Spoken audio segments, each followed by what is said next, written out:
Okay, so we're coming back to the series and parallel circuits now, and we're going to look at them in a little bit more detail. Now what I've got set up here, two cells, same as before, two bulbs in parallel, same as before, but now I've got three ammeters. Each ammeter will tell us the current at a particular point in the circuit, and it needs to be in series in the circuit whenever you're using an ammeter. And in a parallel circuit, what we would expect is for the electrical current to come out of the battery when I connect it, to go to the first bulb, and then to go to the second bulb, and then back. But in actual fact, what happens instead is that the electricity chooses one of the two routes, because this is a parallel circuit. So if we check the amount of current that comes out of the battery, or indeed returns to the battery, we've got 0.33 amps. But if we look at the electrical current that's going through this bulb, we've only got 0.16 amps. And if we look at the electrical current that goes through this bulb, we've only got 0.15 amps. Now there's a little bit missing. 0.133 should go to 0.16 and 0.17, but the wires will have a little bit of a resistance there. We may not be perfect, but we will find that the electrical current splits, and it either goes down this route to this bulb or down this route to this bulb, and then all the electrical current comes back to the battery. Remember, the current isn't used up, it's the voltage that's used up. If we go for the series case, things are a little bit different. Just put that to one side. We'll come back to the parallel circuit a little bit later on.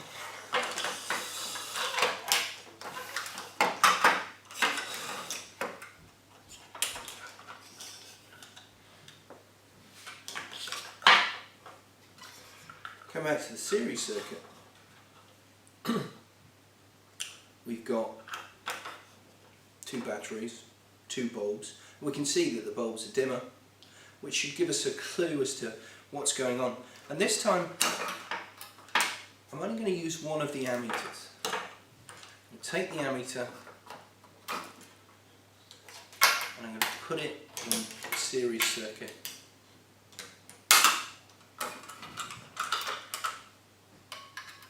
It's very easy to add an ammeter to a circuit. You simply disconnect the wiring wherever it is that you want your ammeter to go, and you plug in your ammeter in its place and you get a reading. And I've got 0.14 amps current going to this bulb. If I look at the other bulb, I'll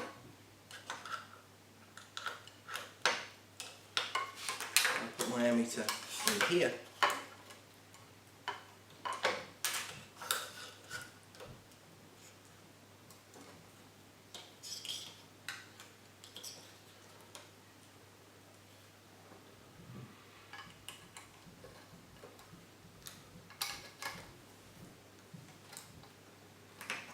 bulbs come back on again, and I've got 0.14 amps. And finally, if I disconnect my ammeter one last time,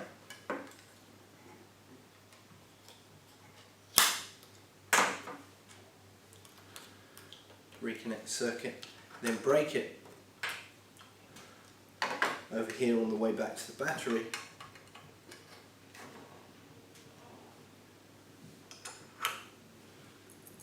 and this time I've got minus 0.1413 amps. Now don't worry about that. If you're registering a negative current, it simply means that the electrons, the electricity, are flowing the other way. You can either choose to ignore that minus, or if you feel more comfortable, just swap the leads around, and you should find that the number doesn't change, but the negative sign will disappear. So in a series circuit, the current was the same all the way round. It didn't split. And the current was about the same between the series circuit and the parallel circuit. So they're receiving a similar amount of current. That doesn't explain why the series bulbs are dimmer than the parallel bulbs. So there's got to be something more to it.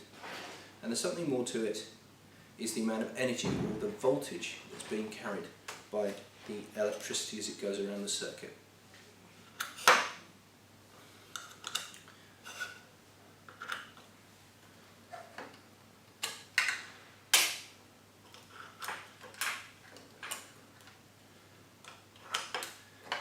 Now, to measure the voltage in the circuit, you use a voltmeter, and you might well use one that looks like this. It's got a V distinguishing it from an ammeter, but the biggest difference is that now we are measuring how much energy goes into a device and comes out of a device. So we're looking for the difference between the two, which is why voltage is often referred to as potential difference. Higher up the school you'll learn that when it's referred to potential difference, it's energy being taken out of the system, i.e. electrical energy changing into light or heat, sound, whereas if it's called electromotive force, it's the energy being put in. But they all have the same unit, voltage, and for the purposes of these experiments, we measure them in the same way, using a voltmeter. So if I want to measure how much voltage I'm putting into my circuit, how much energy I'm giving the electrons, well, I need to measure across my two batteries. And I find that I'm giving, again, negative sign simply means wiring's the wrong way around. Swap them over. I'm giving them about 2.4 volts. These two batteries must be a little bit old. Each one should give 1.5 volts, so we'd be expecting something closer to 3, but that's fine, it's enough to light the bulbs. But here's the thing, 2.5 volts goes into the circuit. This bulb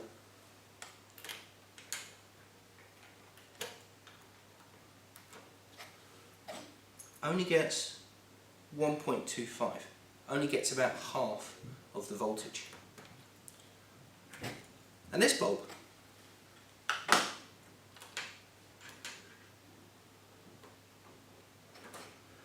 again 1.3, half of the voltage. So the energy is being split. The electricity is going around the circuit, in the series circuit, and when it gets to this bulb it uses half of its energy to get through. When it gets to this bulb it uses the other half of its energy to get through. It doesn't need much energy to get around the wiring. So although the current is the same all the way around in a series circuit, the voltage is split between the components, and if I had 3 bulbs in there, then each one would be only getting a third of the total. If we go back to our series circuit, to our parallel circuit,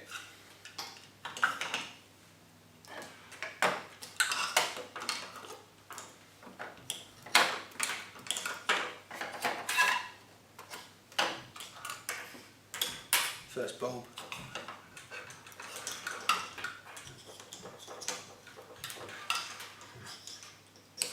second bulb, and this is the thing, when you're building electrical circuits they can easily get a little bit messy, so probably best not to do what I'm trying to do, probably best to start your circuit again from scratch. But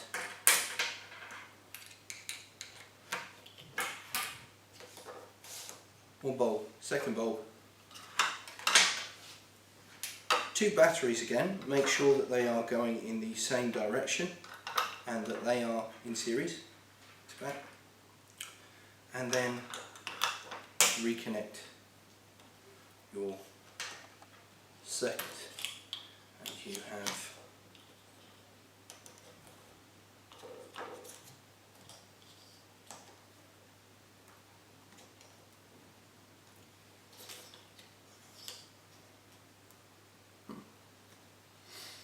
2 bulbs. 2 bulbs, both bright, and we know that one of them is getting half of the current and the other is getting the other half of the current. Well, let's look at the voltage. Now, I've changed batteries, so we'd better check to make sure that the voltage is similar to what it was before. And this time, in actual fact, we've only got 1.9 volts. These batteries, even a bit older than the others, but 1.9 volts is plenty enough to make them bright. And the reason why becomes clear if I check the voltage across either of the 2 bulbs. So the first one, 1.8. The second one, 1.8. So we have all of the energy that the electrons that were that went this way were carrying going into this bulb, and all of the energy or potential difference or voltage that the electrons were carrying that went this way going to this bulb. And if I were to add a third bulb, then all of the electrons that went that route would give all of their energy to that third bulb, and 3 or 4 or 10 or 100 bulbs would all have the same brightness. They'd all have all the energy that the electrons were carrying from these 2 batteries. However, it does mean, as you increase the number of bulbs, that you are increasing the current in the circuit, which means you're using up the energy of the batteries a bit faster. More current flowing, each bit of current carrying that energy with it, so you will run the batteries down faster in a parallel circuit. But on the other hand, you can add more and more components, and as we said earlier, they can be turned on and off independently, and also if it's bulbs they stay as bright, if it's loudspeakers they stay as loud.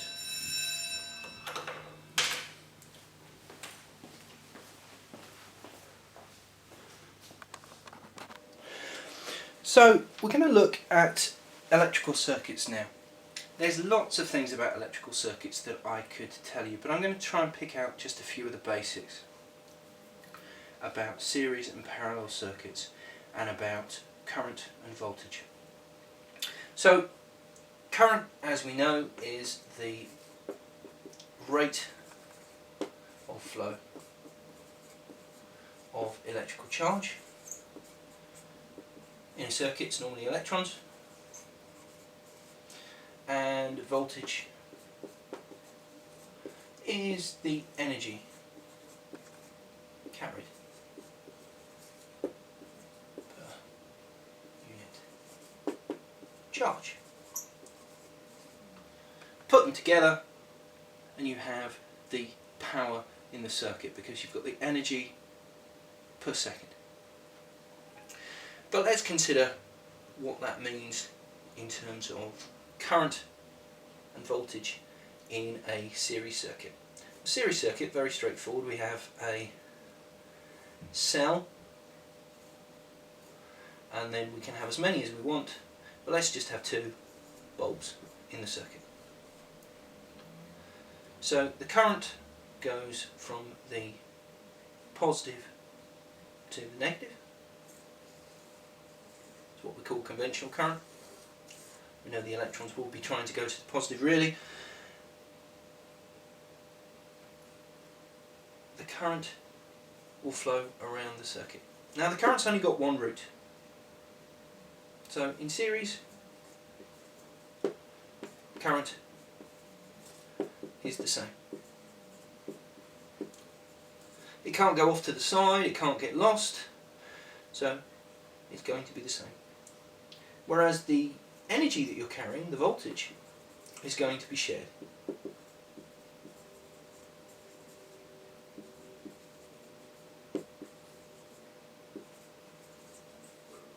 So if we have 3 volts here Each one of these bulbs is going to get 1.5 volts. Don't ask me how they know, but the electrons know exactly what they're going to come across. If they know there's 2 bulbs, they share their energy 1.5 volts each. If they know that there are 3, they would split it 3 ways and each one would get 1 volt. Sticking with this, if we know that the resistance, how hard it is to travel,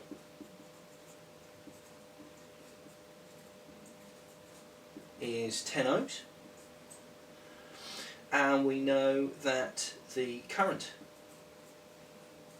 is equal to the energy that you've got, the voltage, divided by the resistance, then we will find that the current will be 1.5 volts divided by 10 ohms, which is 0.15 amps, current measured in amps. It also means that if we look at the circuit as a whole, we have 3 volts. In order to get our 0.15 amp current, then we must have 3 volts divided by both resistors, 10 and 10, because there's 2 of them, and that will give us 0.15 amps. And that means that the resistance has added together. You have to get past one resistance and then the other. So in a series circuit, the current is the same, the voltage is shared between the bulbs, and the resistance adds.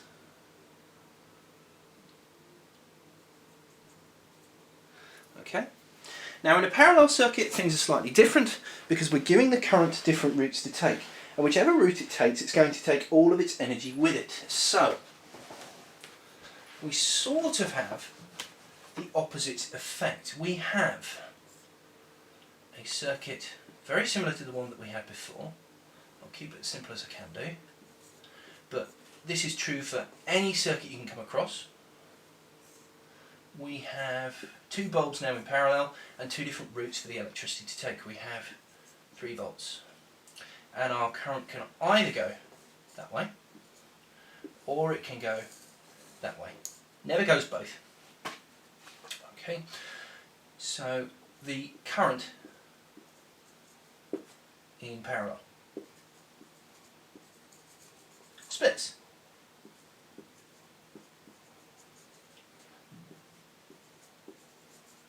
In this particular case, because the 2 routes are the same, half the current will go one way and half the current will go the other way. The voltage is 3 volts to each bulb.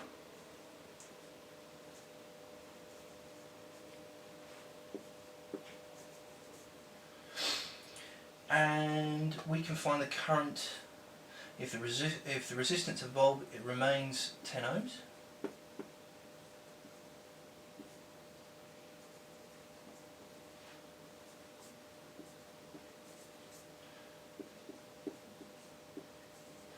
Then the current in either route will be 3 volts divided by 10 ohms. 0.3 amps. But in total,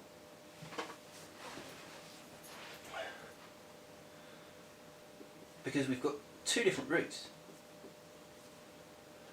it's going to be equal to 0.6 amps. Now, that means that because we've got the 2 different routes, we've made it easier for the electricity to travel. And instead of the resistances adding together, the total resistance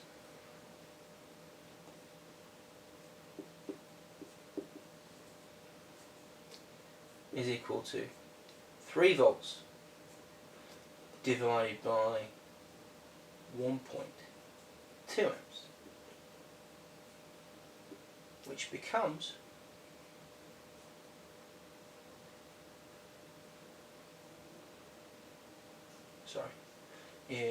divided by 0.6 amps, which becomes 5 ohms. In other words, by offering 2 different routes, each one carrying 10 ohms of resistance, we've actually halved the amount of resistance overall. We've made it twice as easy to travel, or half as hard to travel. So in series, the current stays the same, the voltage is shared, and the resistance adds together. In parallel, the current splits, the voltage is the same for each route, and the resistance is actually reduced